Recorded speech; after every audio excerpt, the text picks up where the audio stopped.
He was the man who had it all: unparalleled wisdom, untold riches, and a kingdom that flourished under his rule. King Solomon, the wisest ruler to ever walk the earth, was handpicked by God and blessed beyond measure. His words shaped generations, his decisions inspired awe, and his wealth was the envy of kings.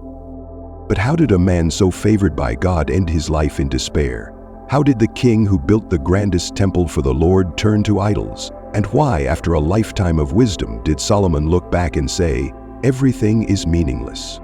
This is the untold story of Solomon's last days, a day of reckoning, a day of reflection, a day when the weight of his choices came crashing down upon him. Join us as we uncover the stunning truths behind his downfall, the temptations, the compromises, and the warnings he ignored. But this isn't just the story of a king lost in his own grandeur. It is a story about us all, about the dangers of pride, the seduction of power, and the slow drift away from the God who gives us everything. What can we learn from Solomon's mistakes? How do we guard our hearts against the same traps? Stay with us until the end, because the lessons of his life might just change yours. If this video resonates with you, don't forget to like, subscribe, and turn on notifications so you never miss another powerful biblical story. And share this video, because wisdom is meant to be passed on. Now, let's journey into the final chapter of King Solomon's life and uncover the heartbreaking end of the wisest king who ever lived. King Solomon began his reign with incredible promise. He was the son of David and Bathsheba, chosen by God to ascend the throne of Israel after David's reign. From the very beginning, Solomon's journey was marked by divine favor and guidance. In 1 Kings 3:05, we read that the Lord appeared to Solomon in a dream at Gibeon, saying, "Ask for whatever you want me to give you." In response, Solomon made a request that would define his legacy. He didn't ask for wealth, long life, or the death of his enemies. Instead, in 1 Kings 3:9, Solomon humbly asked, "Give your servant an understanding heart to judge your people, that I may discern between good and evil. For who is able to govern this great people of yours?" God was greatly pleased with Solomon's request. In 1 Kings 3:10-14, God not only granted Solomon unparalleled wisdom, but also promised him riches, honor, and a long life, on the condition that Solomon would remain faithful to God's commands. Solomon's wisdom was immediately put to the test when two women came before him, both claiming to be the mother of the same child. This event, recorded in 1 Kings 3:16-28, showcases Solomon's God-given discernment. He suggested dividing the living child in two, knowing that the true mother would rather give up her claim than see her son killed. The people of Israel marveled at his wisdom, realizing that God's wisdom was truly with their king. From that moment, Solomon's fame spread far and wide. In 1 Kings 4:29, "And it is not written in..." God gave Solomon wisdom and very great insight and a breadth of understanding as measureless as the sand on the seashore. Solomon's wisdom was greater than the wisdom of all the people of the East and greater than all the wisdom of Egypt. He authored 3,000 proverbs and over 1,000 songs, 1 Kings 4:32, covering themes of life, nature, leadership, and faith. Solomon's wisdom attracted the attention of the Queen of Sheba, a powerful monarch who traveled a great distance to test his wisdom with hard questions. In 1 Kings 10:6-7, she declared, "The report I heard in my own country about your achievements and your wisdom is true, but I did not believe these things until I came and saw with my own eyes. Indeed, not even half was told me. In wisdom and wealth you have far exceeded the report I heard." This encounter highlighted how God's blessing on Solomon was not only personal, but a testament to God's favor upon Israel. Solomon's most significant achievement was the construction of the temple in Jerusalem, a task that his father David had longed to fulfill. Solomon's temple, described in 1 Kings 6, was an architectural marvel of its time, built with the finest materials, cedar from Lebanon, gold, silver, and bronze. It took 7 years to complete and stood as the spiritual center of Israel, a place where God's presence dwelt among his people. 1 Kings 8:10-11. When the temple was completed, Solomon led the nation in a powerful prayer of dedication. 1 Kings 8:22-53. He prayed, acknowledging God's greatness and asking him to hear the prayers of his people. His heartfelt prayer is summarized in 1 Kings 8:23. Lord, the God of Israel, there is no God like you, in heaven above or on earth below, you who keep your covenant of love with your servants, who continue wholeheartedly in your way. Under Solomon's rule, Israel reached unprecedented heights of wealth, power, and influence. His kingdom became a beacon of prosperity, attracting traders, scholars, and rulers from all corners of the ancient world. In 1 King 10:23-24, it is recorded, King Solomon was greater in riches and wisdom than all the other kings of the earth. The whole world sought audience with Solomon to hear the wisdom God had put in his heart. Solomon's wealth was beyond measure. He controlled trade routes connecting Egypt to Mesopotamia, bringing in gold, silver, ivory, apes, and peacocks from distant lands. 1 King 10:22. His fleet of ships returned every 3 years, laden with treasures, demonstrating his far-reaching influence. In 1 King 10:14, we learn that Solomon's annual income in gold alone was 666 talents, over 25 tons of gold each year. Solomon's throne was unlike any other. Described in 1 King 10:18-20, it was made of ivory and overlaid with pure gold, with 6 steps each flanked by 12 lions, one on each side of every step. It was a symbol of his unparalleled power, and there was nothing like it in any other kingdom. His lavishness extended beyond the palace. In 1 King 10:21 it is noted, all King Solomon's goblets were gold, and all the household articles in the palace of the forest of Lebanon were pure gold. Nothing was made of silver, because silver was considered of little value in Solomon's days. This illustrates the sheer abundance and opulence of his reign, where even silver was seen as commonplace and unworthy. Yet, with this immense wealth came temptation. Solomon's power and influence led him to form alliances with surrounding nations, often sealed through marriage. The Bible tells us in 1 King 11:1 and 2 that Solomon loved many foreign women, including Moabites, Ammonites, Sidonians, and Hittites, nations the Lord had warned Israel against intermarrying with, for they would surely turn their hearts after other gods. Solomon took these warnings lightly. He had 700 wives, princesses, and 300 concubines. 1 King 11:03. These marriages were more than mere political alliances. They were a direct violation of God's command in Deuteronomy 17:17, which instructed, "The king must not take many wives, or his heart will be led astray." As Solomon's reign progressed, the influence of his foreign wives began to take a heavy toll on his spiritual life. The Bible tells us in 1 King 11:04, "As Solomon grew old, his wives turned his heart after other gods, and his heart was not fully devoted to the Lord his God, as the heart of David his father had been." Despite all the wisdom God had given him, Solomon allowed his love for these women to overshadow his devotion to the God of Israel. Solomon's disobedience manifested in the construction of high places, altars on elevated grounds where sacrifices and worship to foreign gods took place.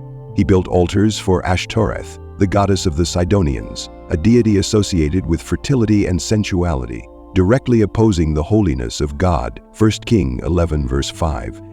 He also constructed high places for Chemosh, the god of the Moabites, and Molech, the god of the Ammonites, whose worship included child sacrifice, a practice detestable to the Lord. 1 King 11:7. These actions were not just acts of cultural acceptance, they were direct violations of God's commandments. In Deuteronomy 12:2-3, God had specifically instructed the Israelites to destroy all high places dedicated to other gods, not to build new ones. The tragic irony of Solomon's story is that the very wisdom he had asked for, to discern between good and evil, was now overshadowed by his moral compromises. He became entangled in idolatry, something God had warned Israel against since the days of Moses. In Deuteronomy 7:3, for God had commanded, "Do not intermarry with them. Do not give your daughters to their sons, or take their daughters for your sons, for they will turn your children away from following me to serve other gods." Despite these clear warnings, Solomon's heart was drawn away. His divided loyalty stands in stark contrast to his father David, who, despite his own failings, remained devoted to God. God's anger towards Solomon was not hidden. The Lord had appeared to Solomon twice, first at Gibeon and later in Jerusalem, reaffirming his covenant and warning him to walk faithfully. In 1 Kings 9:6, God had said, "But if you or your descendants turn away from me and do not observe the commands and decrees I have given you, and go off to serve other gods and worship them, then I will cut off Israel from the land I have given them." Despite these warnings, Solomon's heart was hardened. He continued to build shrines and engage in idolatrous worship. 1 Kings 11:9 records God's response. The Lord became angry with Solomon because his heart had turned away from the Lord, the God of Israel, who had appeared to him twice. Although he had forbidden Solomon to follow other gods, Solomon did not keep the Lord's command. Solomon's tragic turning away serves as a cautionary tale. The man who had everything, wisdom, wealth, and divine favor, allowed his heart to be seduced by the allure of foreign gods and the influence of those around him. He traded his devotion to God for the acceptance of his wives and the idols they worshipped. The God who had blessed Solomon so abundantly now pronounced a severe judgment upon him. In 1 Kings 11:11, the Lord declared, "Since this is your attitude and you have not kept my covenant and my decrees which I commanded you, I will most certainly tear the kingdom away from you and give it to one of your subordinates." This prophecy signaled the beginning of the end for the United Kingdom of Israel. The once glorious realm that Solomon had built with God's blessing was now set on a course toward division, conflict, and strife. God's judgment was swift and decisive, yet tempered with mercy. For the sake of David, Solomon's father, God would not tear the kingdom away during Solomon's lifetime. Instead, the full weight of the consequences would fall upon his son Rehoboam. 1 Kings 11:12-13. God's judgment was a direct consequence of Solomon's unfaithfulness. Though Solomon had been chosen by God, his heart had strayed too far. In 1 Kings 11:29-31, we see a powerful illustration of this when the prophet Ahijah met Jeroboam, one of Solomon's officials, outside Jerusalem. Ahijah took hold of his new cloak, tore it into 12 pieces, and said to Jeroboam, "Take 10 pieces for yourself, for this is what the Lord, the God of Israel, says. See, I am going to tear the kingdom out of Solomon's hand and give you 10 tribes." On the last day of his life, King Solomon, once the wisest and wealthiest man on earth, sat in his palace, reflecting on the splendor that had defined his reign. His life had been filled with incredible achievements, wisdom that astounded nations, wealth beyond measure, and a kingdom that reached the zenith of its power under his rule. But his final moments were not filled with the joy of those accomplishments. Instead, they were marked by a deep sense of loss, disobedience, and regret. Solomon's reflections are captured poignantly in the book of Ecclesiastes, a work often attributed to his later years. In Ecclesiastes 1:02, Solomon laments, "Meaningless, meaningless, says the teacher, utterly meaningless. Everything is meaningless." These words echoed the emptiness that Solomon felt as he looked back on a life that had strayed from its original purpose. Despite his immense wisdom, he had lost sight of the God who had given him everything. As he sat in his palace, Solomon's mind wandered through the years. He remembered the day he dedicated the temple, a grand and sacred structure built to honor the Lord, 1 Kings 8. He had prayed earnestly for God's presence to fill the temple, and God's glory had descended like a cloud, affirming his pleasure with Solomon's work. But now, Solomon's heart was far from those days of devotion. In Ecclesiastes 2:10-11, Solomon reflects on the vanity of his pursuits. "I denied myself nothing my eyes desired. I refused my heart no pleasure. My heart took delight in all my labor, and this was the reward for all my toil. Yet when I surveyed all that my hands had done, and what I had toiled to achieve, everything was meaningless. A chasing after the wind. Nothing was gained under the sun." Solomon's wealth had allowed him to indulge in every possible pleasure. He built grand palaces, planted vineyards, amassed treasures, and even imported exotic animals. He had hundreds of servants and musicians to entertain him. Yet in his old age, all these accomplishments felt hollow. He had pursued everything the world had to offer, but had lost his spiritual direction along the way. The once wise king now understood that all his achievements were nothing without God. In Ecclesiastes 5:10, he highlights the futility of his material pursuits. "Whoever loves money never has enough. Whoever loves wealth is never satisfied with their income. This too is meaningless." Solomon had learned too late that his heart's desires had led him away from God's path.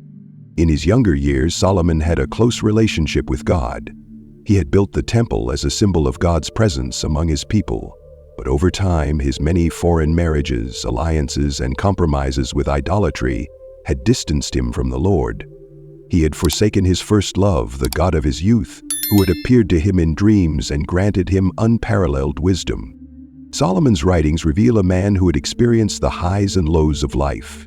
In Proverbs 3:5-6, he had once counseled, "Trust in the Lord with all your heart, and lean not on your own understanding. In all your ways submit to him, and he will make your paths straight."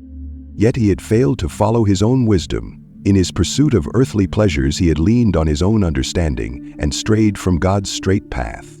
In Ecclesiastes 12:13, Solomon gives a final piece of advice that sums up his reflections.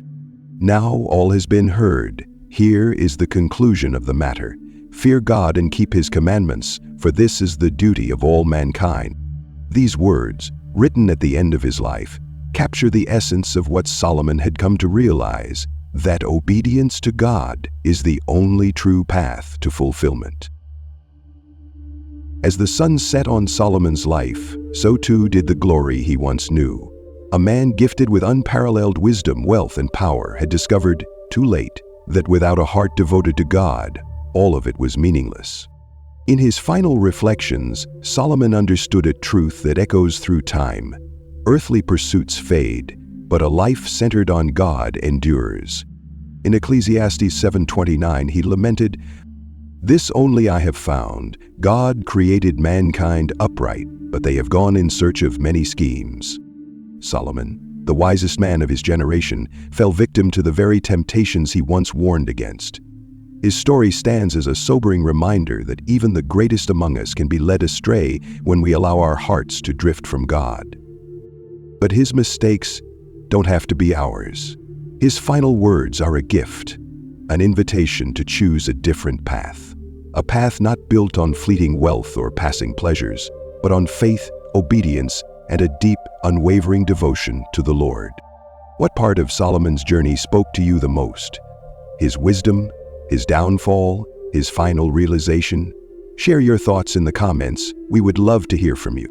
If this message resonated with you, don't forget to like, subscribe, and turn on notifications so you never miss another powerful biblical story. Your support helps us continue sharing these timeless lessons. And most importantly, share this video with others, because wisdom, when passed on, can change lives. Thank you for watching, and we'll see you in the next video.